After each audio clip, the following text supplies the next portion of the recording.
வணக்கம். தாய்நாடு செய்திகளுடன் நான் நிரோஷன். நாடாளுமன்றத்தில் இலங்கை ஜனாதிபதி அனுரகுமார திசாநாயக்க நீண்ட உரையொன்று ஆற்றியது தொடர்பாக நேற்றைய காணொலியில் தெரிவித்திருந்தோம்.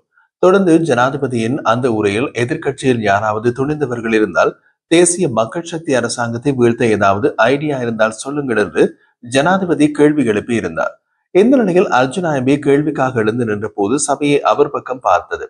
ஆனால் ஜனாதிபதி மட்டும் திரும்பி பார்க்கவில்லை என்று அவர் குறிப்பிட்டிருந்தார். அதே நேரம் ஜனாதிபதி நாடாளுமன்ற உறுப்பினர்களான சாமர சம்பத் தசாநாயக்க மற்றும் ஹபீர் ஹாசிம் போன்றவர்களின் கேள்விகளுக்கு பதில் வழங்கியிருந்தார் என்பதும் அர்ஜுனா எம்பி குறிப்பிட்டிருந்தார். அர்ஜுனா எம்பி மனதில் பல கேள்விகளை கேட்க வேண்டிய எண்ணம் இருந்திருந்த போதிலும் யாழ்ப்பாணம் தெல்லிப்பளை வைத்தியசாலையில் இடம்பெறுகின்ற முறைகேடுகள் தொடர்பாகவும் அவை தொடர்பான ஆதாரங்கள் இருந்தும் ஏன் குறித்த வைத்தியர் கைது செய்யப்படவில்லை என்பது சம்பந்தமாகவும் ஜனாதிபதியுடன் அந்த சந்தர்ப்பத்தில் ஒரு கேள்வியினை கேட்டிருந்தார். இதற்கு ஜனாதிபதி வழங்கிய பதில் அது உண்மைதான். அர்ஜுனா சொன்னது உண்மை.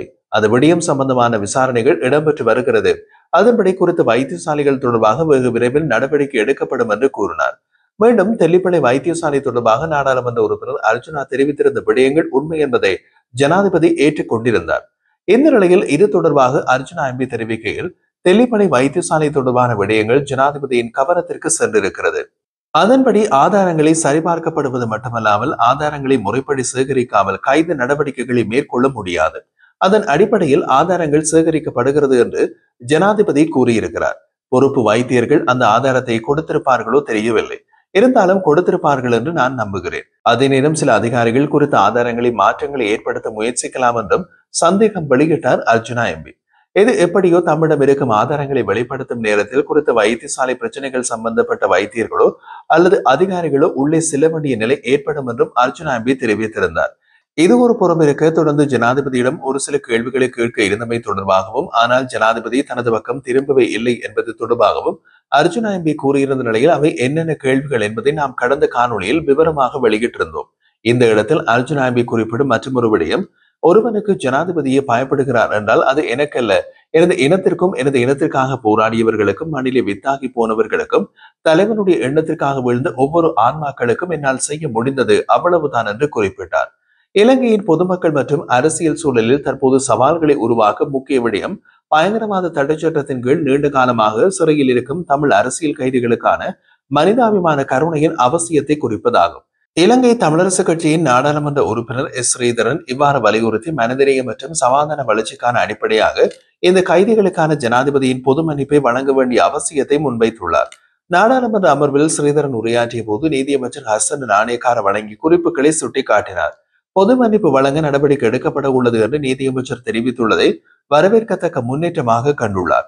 தற்போது குற்றச்சாட்டின் பேரில் 14 முதல் 30 ஆண்டுகள் வரை சிறையில் உள்ள முக்கிய தமிழ் அரசியல் கைதிகளின் பெயர் ஸ்ரீதரன் வழங்கிய தகவலில் குறிப்பிடப்பட்டுள்ளன. இவர்களில் கதிர்காம தம்பி சிவகுமார், விக்னேஸ்வரநாதன் பார்த்திபன், கிருஷ்ணசாமி ராமச்சந்திரன், சண்முகலிங்கம் சூரியகுமார், ஜான்சன் காலின் லெவன்டினோ, சச்சிதானந்தம் ஆனந்த சுதாகர், AHM உமர் காதர், தங்கவேலு விமலன், செல்வராஜா கிருபாகரன் மற்றும் தம்பி ஐயா பிரகாஷ் உள்ளிட்டோர். ஸ்ரீதரன் கூறுகையில் இந்த கைதிகளின் குடும்ப நிலைமையும் அவர்களது எதிர்காலமும் கருத்தில் கொள்ளப்பட வேண்டும் என்பதாகும். குறிப்பாக ஆனந்த சுதாகரனின் பிள்ளைகள் பெற்றோர் இல்லாமல் வளர்ந்து வருகின்றனர். இது போன்ற மனிதாபிமான அடிப்படையிலான பரிதாப நிலைகள் அரசாங்கத்தின் கவனத்திற்கு வர வேண்டும். இது சட்டமன்றத்தின் முன்னிலையில் மனிதாபிமான காரணங்களுக்காக இந்த கைதிகளுக்கு ஜனாதிபதி பொது மன்னிப்பு வழங்கப்பட வேண்டும் என்று ஸ்ரீதரன் வலியுறுத்தி உள்ளார். இது நீதி, சமாதானம் மற்றும் நீடித்த ஒரு அரசியல் ஒருமைப்பாட்டுக்கான அடிப்படையாக அமையும். இவைகளுக்கு பதிலாக நீதி மற்றும் தேசிய ஒருமைப்பாட்டு அமைச்சர் ஹர்சன் நாணயக்கார தமிழ் அரசியல் கைதிகளில் சுமார் 15 பேர் ஜனாதிபதி பொது மன்னிப்பு கோரி விண்ணப்பித்துள்ளதாக தெரிவித்தார். பயங்கரவாத தடை சட்டத்தின் கீழ் விடுதலை புலிகள் அமைப்புடன் தொடர்புடைய குற்றச்சாட்டுகளால் பலர் சிறையில் உள்ளனர். 4 சந்தேக நபர்கள், 8 உறுப்பினர்கள், 3 ஆயுள் தண்டனை கைதிகள், 2 மேன்முறையீட்டு செய்த ஆயுள் தண்டனை மற்றும் 2 மரண தண்டனை கைதிகள் வெலிக்கடை, மெகசின், மகர, தும்பர, பூசா மற்றும் நீர்கொழும்பு சிறைகளில் தடுத்து வைக்கப்பட்டுள்ளார்கள். சட்டத்தின்படி தண்டனை காலம் முடிவடைந்தவுடன் அல்லது நீதிமன்றம் பணி வழங்கினால் கைதிகள் விடுவிக்கப்படக்கூடியதாகவும் அதே சமயம் அரசியலமைப்பின் 34வது பிரிவின் கீழ் ஜனாதிபதி பொது மன்னிப்பும் வழங்க முடியும் என்பதையும் அவர் விளக்கியுள்ளார். இந்த விவகாரம் நீதியமைச்சின் அதிகார வரம்புக்கு அப்பால் இருப்பதனால் அவர் எந்த உத்தரவாதமும் வழங்க முடியாது. இறுதி முடிவு ஜனாதிபதியிடம் உள்ளது. இருப்பினும் சாதகமான தீர்வு கிடைக்கும் என்ற நம்பிக்கையுடன் செயல்படுவதாக அமைச்சர் தெரிவித்திருந்தார். ஐக்கிய மக்கள் சக்தியின் நாடாளுமன்ற உறுப்பினர் ஹர்ச டி சில்வா பொருளாதார ரீதியில் வீழ்ச்சியடைந்த நாட்டை ஜனாதிபதி பொறுப்பேற்றதாக ஆளும் தரப்பினர் கூறுவது தவறானது எனவும் அந்த கருத்தை பொருளாதாரம் பற்றி அறிவில்லாதவர்களிடம் சொல்லுங்கள் என்றும் வலியுறுத்தினார். நாடாளுமன்ற அமர்வில் உரையாற்றியவர் ஆட்சியினை பொறுப்பேற்ற பிறகு நாடு முழுமையாக வீழ்ச்சி அடைந்திருந்தது என்று ஆளும் கட்சியின் வாதத்தை நேரடியாக சவாலுக்குள்ளாக்கியுள்ளார். மேலும் முடிந்தால் எங்களுடன் நேருக்கு நேர் விவாதத்திற்கு வாருங்கள், தரவுகளுடன் அனைத்து உண்மைகளையும் வெளிக்கொண்டு வருகிறோம் என்றும் ஆளும் கட்சிக்கு சவால் விடுத்தார்.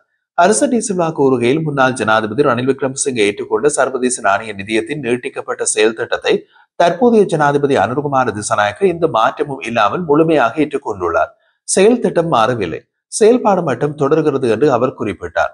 அவர் மேலும் விளக்குகையில், 2024 ஆண்டில் ஆட்சி மாற்றம் நடைபெற்ற போது நாட்டின் பொருளாதார நிலைமை குறிப்பிடத்தக்க முன்னேற்றத்தை கண்டதாகும்.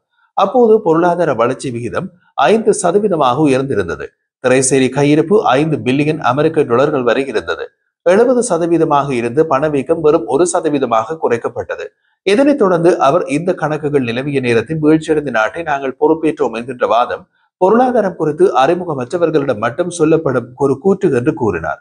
சர்வதேச நாணய நிதி நிபந்தனைகளை ஜனாதிபதி ஏற்றுக்கொண்டதால் வெளிநாட்டு கடன் பெறுவதற்கான வரம்புகள் குறுக்கப்பட்டுள்ளதாகவும் அரச டி சில்வா சுட்டிக்காட்டினார். இந்த நிபந்தனைகளின் கீழ் கடன் பெற்று வீதிகளை அபிவிருத்தி செய்வது சாத்தியமில்லை. ஆசிய அபிவிருத்தி வங்கி, ஜப்பான் ஜேகா போன்ற நிறுவனங்களிடமிருந்து கடன் பெற வேண்டுமெனில் பொருளாதார மறுசீரமைப்பு அவசியமாகும் என்றார். அவர் சவாலாக கூறுகையில், வாயில் வரும் அனைத்தையும் பேச முடியும், ஆனால் அதை செயல்படுத்துவது கடினம்.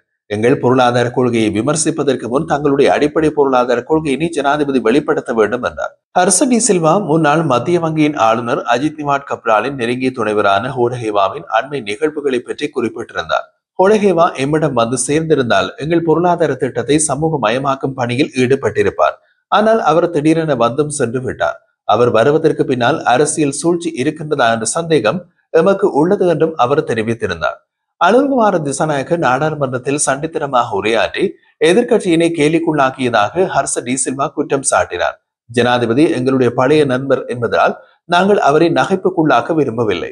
ஜனாதிபதி பதவிக்குரிய கௌரவத்தை எப்போதும் வழங்குவோம். ஆனால் அதே சமயம் கடன் பெற்றாவது அபிவிருத்தி திட்டங்களை மேற்கொள்வோம் என்கின்ற ஜனாதிபதியின் நிலைப்பாட்டை அவர் கேள்வி எழுப்பினார். கடன் பெறுவதற்கு முன் அடிப்படை பொருளாதார கொள்கை என்ன என்பதை வெளிப்படையாக அறிவியுங்கள் என்றும் அவர் வலியுறுத்தி இருந்தார்.